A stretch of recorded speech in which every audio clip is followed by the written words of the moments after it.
باغ جنت کے ہیں بارے مدح خانے اہل بیت،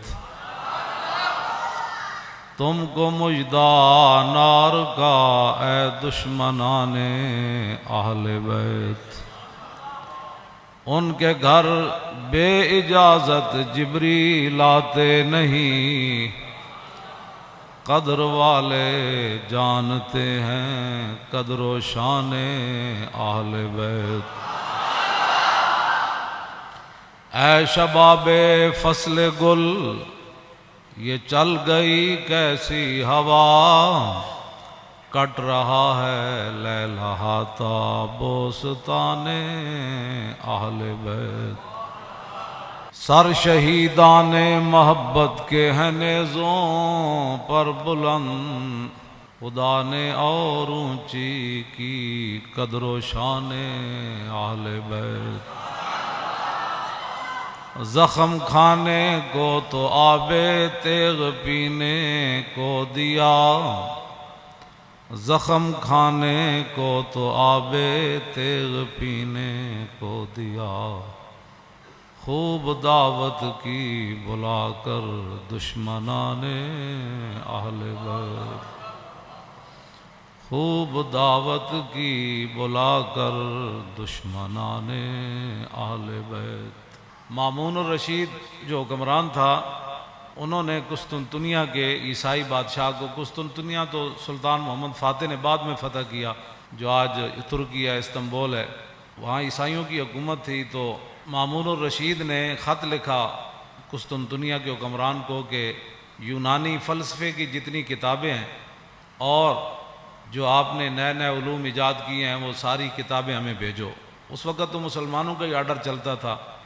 وہ بادشاہ گھبرا گیا، اس نے اپنے پادریوں سے مشورہ کیا کہ مسلمانوں کا حکمران ہماری یونانی فلسفے کی کتابیں اور دیگر جو ہے جدید علوم کی کتابیں منگوا رہے ہیں اپنے ملک میں پڑھانے کے لیے، تو کیا ہم دے دیں، کہیں مسلمان ہم سے آگے تو نہیں نکل جائیں گے؟ تو ان کا جو بڑا پادری تھا اس نے کہا کہ ساری بھیجو، ساری کتابیں بھیجو۔ اس نے کہا کیوں؟ اس نے کہا جب یہ ہماری کتابیں پڑھیں گے نا فلسفے کی، تو پھر یہ قرآن و حدیث بھی فلسفے سے سمجھیں گے، پھر یہ امام حسین کی شہادت پر بھی فلسفہ شہادت بیان کریں گے، اور معراج شریف پر بھی یہ فلسفہ معراج ہی بیان کریں گے، اور نماز پر یہ فلسفہ نماز ہی بیان کرتے رہیں گے۔ ہاں جی، ان کو پھر ہر بات جو ہے وہ ہماری عینک سے یہ اپنا دین پڑھیں گے، فوراً بھیج۔ تو آج بات وہی ہے، فلسفہ شہادت تو بیان ہوتا ہے، لیکن بتاؤ شیخ کہ ابن علی آیا تھا کیوں میدان میں، بتاؤ شیخ کہ ابن علی آیا تھا کیوں میدان میں، گر ہو سکتی تھی حجرے میں شمع ایمانی روشن۔ فلسفہ شہادت، ساری فلسفہ شہادت، تو اس کی بات، اس پادری کی بات کتنی عجیب تھی کہ بھیجو بھیجو، یہ جب قرآن بھی پڑھیں گے تو پھر فلسفہ قرآن ہی بیان کریں گے، فلسفہ حدیث ہی بیان کریں گے، انہوں نے اور کوئی بات نہیں کرنی۔ اس کی وہ دور رس نگاہیں اس پادری کی دیکھ رہی تھی۔ آج مسلمان نماز بھی پڑھتا ہے تو فلسفے کے تحت پڑھتا ہے، یہ نہیں کہ میرے رب کا کوئی آرڈر ہے، کہتا ہے ہو سکتا ہے جو کام رکا ہوا ہے وہ کام ہو جائے، ہو سکتا ہے ویزا لگ جائے، ہو سکتا ہے بیماری سے شفا مل جائے، ہاں، اور یہ فلسفے کے طور پر سارے کام کرتے ہیں۔ تو اس واسطے اگلے جو شعر ہے نا، اس سے پہلے میں نے یہ بات اس لیے بیان کی تھی، آپ ذرا سوچیں کہ ہوا کیا کربلا میں۔ اپنا سودا بیچ کر بازار سونا کر گئے، عن عقبۃ بن ابی العزیر ان الحسین خطب اصحابہ واصحاب الحر بالبیدۃ۔ عقبہ بن ابی العزیر یہ کہتے ہیں کہ مقام بیدہ پر حضرت امام علی مقام امام حسین نے خطبہ دیا، اپنے ساتھیوں کو بھی، اور حر جو یزیدی فوج کے سپاہ، بعد میں پھر امام علی مقام کے ساتھ بھی آ گئے، پھر حضرت حر بن گئے۔ آپ نے خطبہ دیا مقام بیدہ پر، فرمایا فحمد اللہ واسنا علیہ، اللہ کی تعریف بیان کی، پھر اس کی توصیف بیان کی۔ فقال ایھا الناس ان رسول اللہ صلی اللہ تعالی علیہ وسلم قال، فرمایا میں نے اپنے نانا جان کو فرماتے ہوئے سنا، مر رہا منکم سلطانا جائرا، کہ تم میں سے کوئی آدمی ظالم بادشاہ کا زمانہ پائے، یہاں تو ظالم کہنا بھی کہتے ہیں جی آپ نے ظالم کہہ دیا. مرّا منکم سلطانا جائرا، تم میں سے کوئی آدمی ایسے بادشاہ کا زمانہ پائے جائر، جو ظالم بادشاہ ہو، مستحلا لحرم اللہ، جو اللہ تعالیٰ کی حرام کردہ چیزوں کو حلال کر رہا ہو، ناقصا لعہد اللہ، وہ اللہ کے ساتھ عہد و پیمان کر کے پھر اس کو توڑ رہا ہو. کلمہ پڑھنے کے بعد تو پھر نگاہ اور بندے کا رخ اور بندے کی ساری باتیں پھر ادھر ہی ہونی چاہیے نا.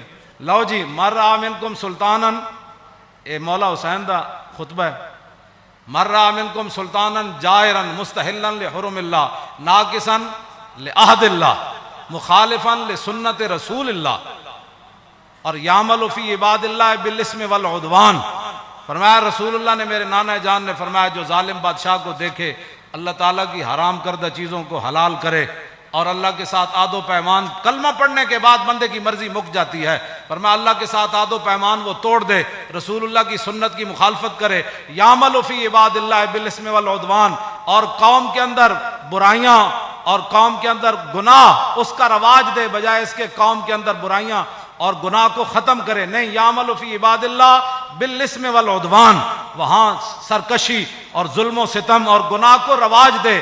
فلم یغیر علیہ بقول ولا فعل وکان حقا علی اللہ ان یدخلہ مدخلا. مولا حسین فرمانے لگے کہ پھر میرے نانا جان نے کیا فرمایا، ان حالات کو دیکھ کر کوئی بندہ اپنی زبان سے اور اپنے ہاتھ سے اس ظالم کا ہاتھ نہیں پکڑتا تو اللہ رب العالمین قیامت والے دن جس جگہ اس ظالم کو داخل کرے گا نا، وہ تماشا دیکھنے والے کو بھی داخل کر دے. ہمیں بھی بہت سارے لوگ مخلصانہ مشورہ دیتے ہیں، آپ کو کیا پڑی ہے، اس معذوری کی حالت میں آپ جیلیں کاٹتے ہیں، یہ کرتے ہیں، وہ کرتے ہیں، جی یہی بات ہے، کیا پڑی ہے آپ کو. دیکھیں بڑے بڑے لوگ، بڑے بڑے متقی پرہیزگار اپنے آستانوں پر بیٹھے ہیں، اور بڑے بڑے شیوخ حدیثیں پڑھا رہے ہیں، اور بڑے بڑے مدارس چل رہے ہیں. آپ کو کیا مصیبت پڑی ہے؟ کیوں جی، جو چیز مولا حسین کو لے کر کربلا میں گئی نا، وہی چیز خادم حسین کو بھی پریشان کرتی ہے. آگے آپ نے کیا فرمایا، الا ان ہؤلاء قد لزموا طاعت الشیطان وترکوا طاعت الرحمن واظہروا الفساد وعطلوا الحدود واستاثروا بالفیء وانا احق بالغیر. آپ نے فرمایا دیکھتے نہیں یزید نے کیا کام شروع کر دیا، قد لزموا طاعت الشیطان، یہ سارے کے سارے شیطان کے اطاعت گزار بن گئے. وترکوا طاعت الرحمن، اللہ کی اطاعت انہوں نے چھوڑ دی. واظہروا الفساد، ہر جگہ انہوں نے دنگا و فساد برپا کر دیا. وعطلوا الحدود، اور اللہ تعالیٰ کے احکام اور اس کی حدود کو معطل کر دیا. واستاثروا بالفیء، اور قومی خزانہ لوٹ کر کھا رہے ہیں. یہ امام حسین نے پھر آگے پہلے یہ بات فرمائی، پھر آپ نے فرمایا حسین مقابلے میں کیوں آیا؟ چشم گریاں، مزرعے اور گلا کٹ کر نمازے، اور شمر کا خنجر گلوئے خشک پر چلتا رہا، اور بزم حق روشن رہی اور حق کا دیا جلتا رہا. اے امام علی مقام فرمایا وانا حق بالغیر، فرمایا حسین سب سے زیادہ حق رکھتا ہے کہ یزید کے مقابلے میں آئے. میں سب سے زیادہ حق رکھتا ہوں حسین کہ میں تو. اچھا، اب جو فوج سامنے کھڑی تھی، آپ نے یہ بات تو آپ نے پہلے فرمائی نا، پھر جو سامنے آئے ہوئے تھے نا مقابلے میں، جو کہتے تھے دل تے تواڈے نال لیکن تلوار تواڈے نال کوئی، آپ نے فرمایا قد اتتنی کتبکم وقدمت رسلکم ببیعتکم، فرمایا یہ تمہارے خطوط ہیں جو تم نے مجھے بھیجے ہیں، اور بہت سارے قاصد تم نے میرے پاس بھیجے ہیں.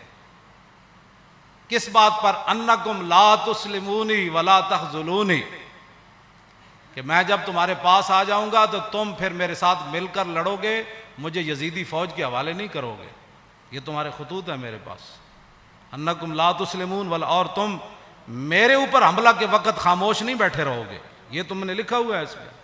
فَإِن تَمَمْتُمْ بِبَيْعَتِكُمْ تَرْشُدُوا، فرمایا اگر تم اپنی اس بیعت پر قائم رہتے ہو تو پھر ہدایت پا جاؤ گے. تُصِيبُوا رُشْدَكُمْ، ہاں جی، پھر تم ہدایت پا جاؤ گے، پھر تمہیں کوئی مسئلہ نہیں ہے.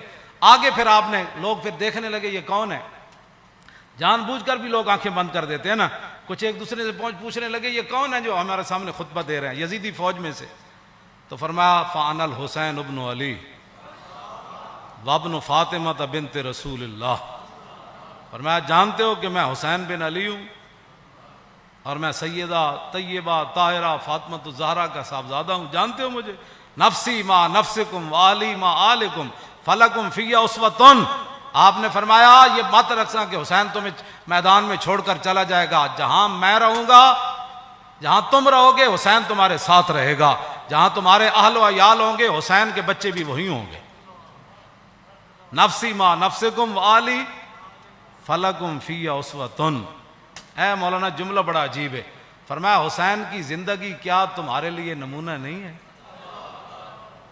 اے میرے بچے سارے میں بھائی ناڑ لے آیا، سارا خاندان لے آیا. حسین کے میرے فلکم فی اسوۃ، تمہارے لیے میری زندگی ایک نمونہ ہے کہ میں سب کچھ دین کی خاطر لٹانے کے لیے آ گیا ہوں. وَإِن لَّمْ تَفْعَلُوا وَنَكَثْتُمْ عَهْدَكُمْ فَخَلَعْتُمْ أَعْنَاقَكُمْ مِنْ بَيْتِكُمْ فَلَعُمْرِي مَا هِيَ فِيهِ لَهُ نُكْرَةٌ. آپ نے فرمایا کہ اگر تم میرا ساتھ نہیں دیتے اور جو تم نے وعدے کیے وہ توڑ دیتے ہو، میری بیعت تم ختم کرتے ہو، تو اللہ کی قسم مجھے اس پر کوئی زیادہ تعجب نہیں ہے. لَقَدْ فَعَلْتُمُوهُ بِأَبِي وَأَخِي وَابْنِ عَمِّي مسلم. فرمایا مجھ سے پہلے تم میرے ابا جی کے ساتھ بھی یہ غداری کر چکے ہو،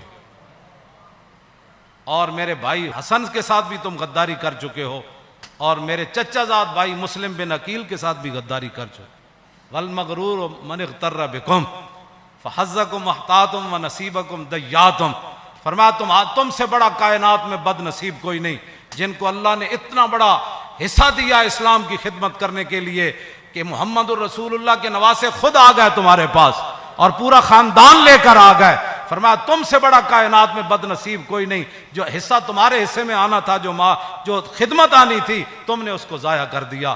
آخر میں پھر آپ نے یہ جملے کہہ کر اپنا خطبہ ختم کر دیا. فمن نقص فانما ينقص على نفسه. فرمایا جس نے اپنا عہد و پیمان توڑا، قیامت والے دن اس کا وبال اسی پر آئے گا. حسین آج برات کا اعلان کر رہا ہے. آگے کیا آخری جملہ فرمایا؟ فَسَيُغْنِ اللَّهُ عَنْكُمْ. السلام علیکم ورحمۃ اللہ وبرکاتہ. بس یہ کہہ کر آپ نے خطبہ چھوڑ دیا.